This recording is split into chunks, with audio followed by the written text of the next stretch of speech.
आखिर क्यों मनाई जाती है होली, जानिए इससे जुड़ी पौराणिक रोचक कथाएं। होली हिंदुओं का सांस्कृतिक, धार्मिक और पारंपरिक त्योहार है। सनातन धर्म में प्रत्येक मास की पूर्णिमा का बड़ा ही महत्व है और यह किसी न किसी उत्सव के रूप में मनाई जाती है।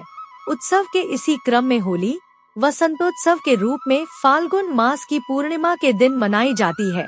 यह दिन सतयुग में विष्णु भक्ति का प्रतिफल के रूप में सबसे अधिक महत्वपूर्ण दिनों में से माना जाता है। भक्त प्रहलाद से जुड़ी है कथा। हिंदू धर्म के अनुसार होलिका दहन मुख्य रूप से भक्त प्रहलाद की याद में किया जाता है। भक्त प्रहलाद राक्षस कुल में जन्मे थे, परंतु वे भगवान नारायण के अनन्य भक्त थे।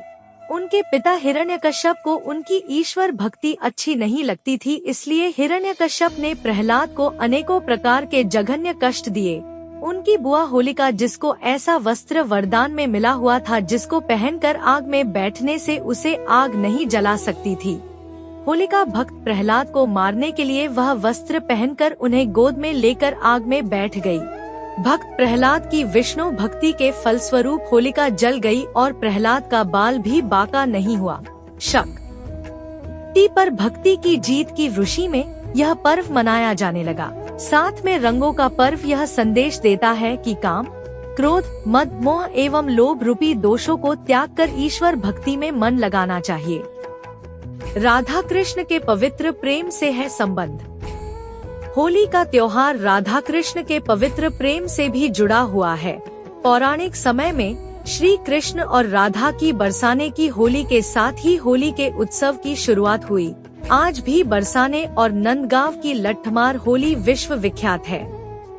कामदेव की तपस्या। शिव पुराण के अनुसार हिमालय की पुत्री पार्वती शिव से विवाह हेतु कठोर तपस्या कर रही थी और शिव भी तपस्या में लीन थे। इंद्र का भी शिव पार्वती विवाह में स्वार्थ छिपा था कि ताड़कासुर का वध शिव पार्वती के पुत्र द्वारा होना था।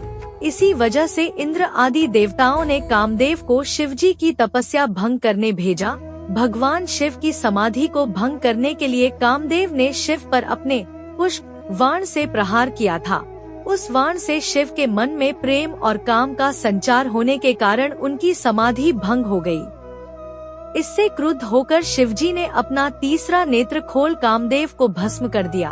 शिवजी की तपस्या भंग होने के बाद देवताओं ने शिवजी को पार्वती से विवाह के लिए राजी कर लिया। कामदेव की पत्नी रति को अपने पति के पुनर्जीवन का वरदान और शिवजी का पार्वती से विवाह का प्रस्ताव स्वीकार करने की खुशी में देवताओं ने इस दिन को उत्सव की तरह मनाया। यह दिन फाल्गुन पूर्णिमा का ही दिन था।